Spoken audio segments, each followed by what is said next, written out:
ans plus tard, Pharaon eut un songe. Il se tenait debout près du Nil, et voici que montait du Nil 7 vaches, belles et bien grasses, qui broutaient dans les roseaux. Puis, derrière elles, montaient du Nil 7 autres vaches, laides et très maigres. Elles se tenaient à côté des premières sur la rive du Nil, et les vaches laides et très maigres mangeaient les 7 vaches belles et bien grasses. Alors Pharaon s'éveilla, il se rendormit et fit encore un songe. 7 épis montaient sur une seule tige, ils étaient gros et beaux. Puis, après eux germaient 7 épis maigres et desséchés par le vent d'Est, et les épis maigres avalaient les 7 épis gros et pleins. Alors Pharaon s'éveilla, c'était un songe, mais le matin, son esprit était troublé. Il fit convoquer tous les magiciens et tous les sages d'Égypte. Pharaon leur raconta leurs songes. Pharaon leur raconta les songes, mais personne ne pouvait les interpréter. Alors le grand des chansons parla à Pharaon en ces termes. Aujourd'hui je me rappelle mes fautes. Pharaon s'était irrité contre ses serviteurs et il m'avait mis au poste de garde dans la maison du grand intendant et avec moi le grand panetier. Une même nuit, nous avions fait un songe, moi et lui, et chacun des songes avait sa propre signification.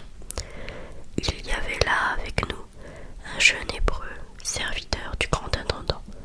Nous lui avons raconté nos songes et il a donné à chacun l'interprétation du songe qu'il avait fait. Et ces interprétations s'avérèrent exactes. Moi, on m'a rétabli dans ma charge et l'autre, on l'a pendu.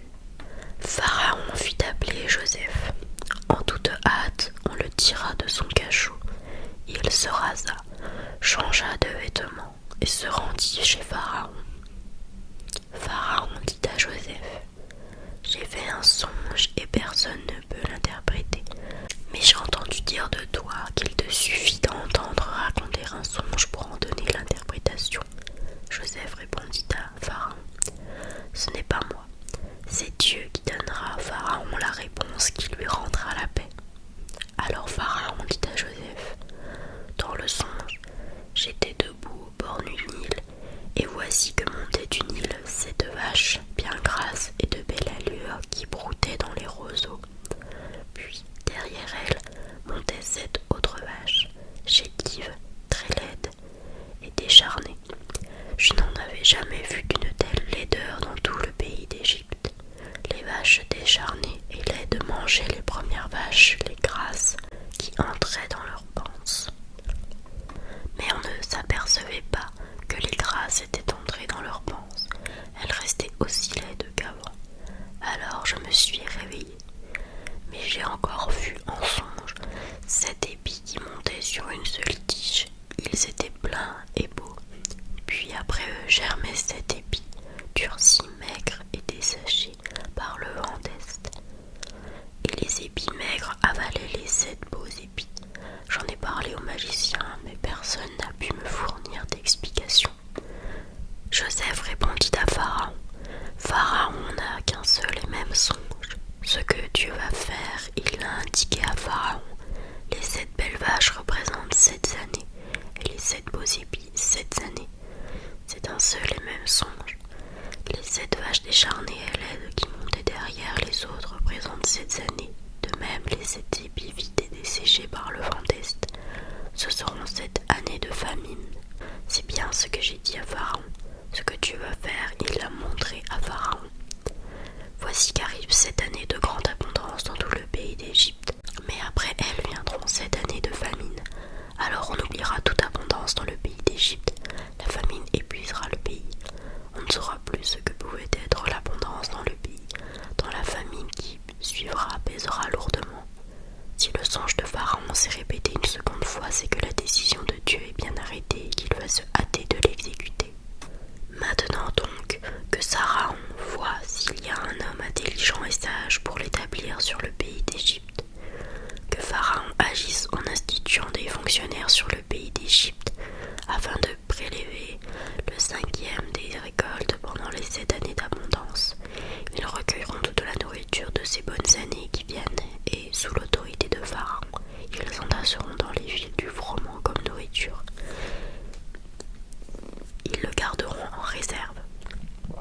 Ainsi, il y aura une réserve de nourriture pour le pays en vue des 7 années de famine qui suivront dans le pays d'Égypte, et la famine ne détruira pas le pays. » Cette proposition plut à Pharaon et à tous ses serviteurs. Pharaon leur dit: « Trouverons-nous un homme comme celui-ci qui a l'esprit de Dieu en lui ?» Alors Pharaon dit à Joseph: « Dès lors que Dieu t'a fait connaître tout cela, personne ne peut être aussi intelligent et aussi sage que toi. C'est toi qui auras autorité sur ma maison. Tout mon peuple se soumettra à tes ordres. Par le trône seulement, je serai plus grand que toi. » Pharaon dit à Joseph: « Vois, je t'établis sur tout le pays d'Égypte. » Il ôta l'anneau de son doigt et le passa au doigt de Joseph. Il le revêtit d'habits de lin fin et lui mit autour du cou le collier d'or. Il le fit monter sur son deuxième char et m'encriait devant lui, à genoux, et ainsi il l'établit sur tout le pays d'Égypte. Pharaon dit encore à Joseph: « Je suis Pharaon, mais sans ta permission, personne ne lèvera le petit dans tout le pays d'Égypte. » Pharaon appela Joseph Saphnath Pénéa et lui donna pour femme Asenath, fille de Potiphéra, prêtre de On. Alors Joseph partit inspecter le pays d'Égypte. Joseph avait 30 ans quand il se tint en présence de Pharaon, le roi d'Égypte. Il prit congé de lui et parcourut tout le pays d'Égypte. Pendant les 7 années d'abondance, la terre produisit à plein. Pendant les 7 années d'abondance au pays d'Égypte, Joseph recueillit toute la nourriture et l'entreposa dans les villes. Il entreposa au centre de la ville la nourriture produite dans la campagne environnante. Joseph accumula tellement de froment qu'on cessa d'en faire le compte. On ne pouvait pas plus le mesurer que le sable de la mer. Avant l'année où survint la famine, il naquit à Joseph 2 fils que lui enfanta Asenath, fils de Potiphéra, prêtre de On. Joseph appela l'aîné Manassé, car disait-il: « Dieu m'a fait oublier toute ma peine et toute celle de la maison de mon père. » Le second, il l'appela Éphraïm, car disait-il: « Dieu m'a fait fructifier dans le pays de ma misère. » Les 7 années d'abondance dans le pays d'Égypte prirent fin. Alors commencèrent les 7 années de famine, ainsi que Joseph l'avait annoncé. La famine sévissait partout, mais dans tout le pays d'Égypte il y avait du pain. Puis tout le pays d'Égypte souffrit, lui aussi, de la faim, et le peuple, à grands cris, réclama du pain à Pharaon. Mais Pharaon dit à tous les Égyptiens: « Allez trouver Joseph, et faites ce qu'il vous dira. » La famine s'étendait dans tout le pays. Alors Joseph ouvrit toutes les réserves et vendit du blé aux Égyptiens, tandis que la famine s'aggravait encore dans le pays. De partout, on vint en Égypte pour acheter du blé à Joseph, car la famine s'aggravait partout. Apprenant qu'il y avait du blé en Égypte, Jacob dit à ses fils: « Pourquoi restez-vous là à vous regarder ?» Il ajouta: « J'ai entendu dire qu'il y avait du blé en Égypte. Descendez là-bas et achetez-y du blé pour nous, ainsi nous ne mourrons pas, nous vivrons. » 10 des frères de Joseph descendirent acheter du froment en Égypte, mais Benjamin, frère de Joseph, Jacob ne l'envoya pas avec ses frères, car il se disait: « J'ai peur qu'il lui arrive malheur. » Les fils d'Israël, c'est-à-dire de Jacob, parmi beaucoup d'autres, vinrent donc pour acheter du blé, car la famine sévissait au pays de Canaan.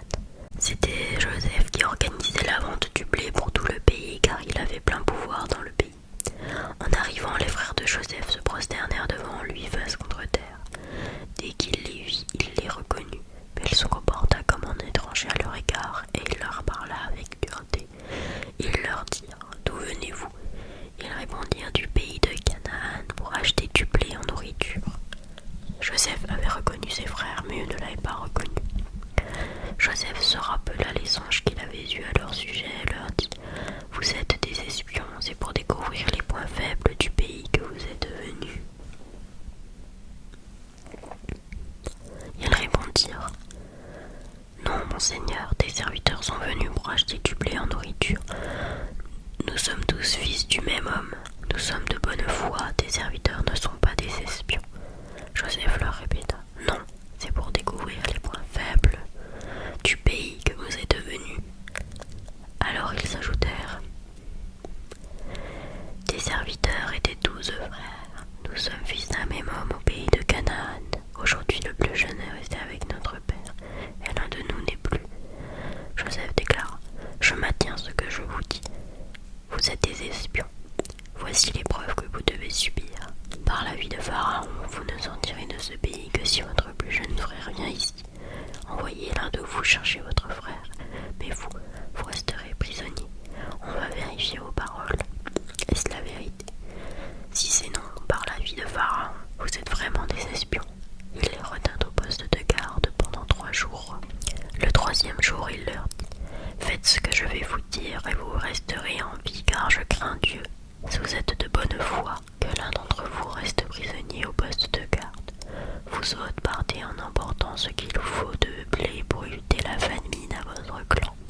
paroles seront vérifiées et vous ne serez pas mis à mort. Ils acceptèrent et ils se disaient l'un à l'autre: Hélas, nous sommes coupables envers Joseph notre frère. Nous avons vu dans quelle détresse il se trouvait quand il nous le suppliait, et nous ne l'avons pas écouté. C'est pourquoi nous sommes maintenant dans une telle détresse. Rouben alors prit la parole. Je vous l'avais bien dit, ne commettez pas ce crime contre notre jeune frère. Mais vous ne m'avez pas écouté, maintenant il faut répondre de son sang. Comme il y avait un interprète, il ne se rendait pas compte que Joseph les comprenait. Alors Joseph se retira pour pleurer. Ensuite il revint près d'eux et leur parla. Parmi eux il choisit Siméon et il le fit enchaîner sous leurs yeux. Alors Joseph ordonna de remplir de froment leurs bagages, de replacer l'argent de chacun dans son sac et de leur donner des provisions pour la route. C'est ainsi qu'il agit envers eux. Ils chargèrent le blé sur leurs ânes et partirent. À l'état, l'un d'eux ouvrit son sac pour donner du fourrage à son âne et découvrit son argent. Il était sur le dessus de la besace. Il dit à ses frères: On m'a rendu mon argent, il est là dans ma besace. Le cœur leur manqua, ils tressaillirent et se regardant l'un l'autre, ils dirent: Qu'est-ce que Dieu nous a fait? De retour au pays de Canaan, chez Jacob leur père, ils lui rapportèrent tout ce qui leur était arrivé.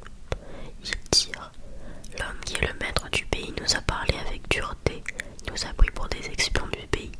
Nous lui avons dit: Nous sommes de bonne foi, nous ne sommes pas des espions. Nous étions tous frères, fils d'un même père. L'un de nous n'est plus, et aujourd'hui le plus jeune est resté avec notre père au pays de Canaan. Alors, l'homme qui est le maître du pays nous a dit: Voici comment je saurai si vous êtes de bonne foi. Laissez avec moi l'un de vos frères, prenez de quoi éviter la famine à votre clan et partez. Puis amenez-moi votre plus jeune frère pour que je sache que vous n'êtes pas des espions mais que vous êtes de bonne foi. Je vous rendrai votre autre frère et vous pourrez aller et venir dans le pays. Ils se mirent à vider leur sac, et voici que chacun trouvait dans son sac la bourse avec son argent. Quand eux-mêmes et leur père virent les bourses avec leur argent, ils eurent peur. Jacob, leur père, dit alors: Vous me privez de mes enfants. Joseph n'est plus, Siméon n'est plus, et vous voulez me prendre Benjamin. Tout est contre moi. Rouben dit à son père: Tu pourras faire mourir mes deux fils si je ne te ramène pas Benjamin. Remets-le entre mes mains, je te le rendrai. Mais Jacob reprit: Mon fils ne descendra pas avec vous. Son frère est mort, il ne me reste plus que lui. S'il arrivait malheur sur la route que vous allez prendre, c'est dans la douleur que vous feriez descendre mes cheveux blancs au séjour des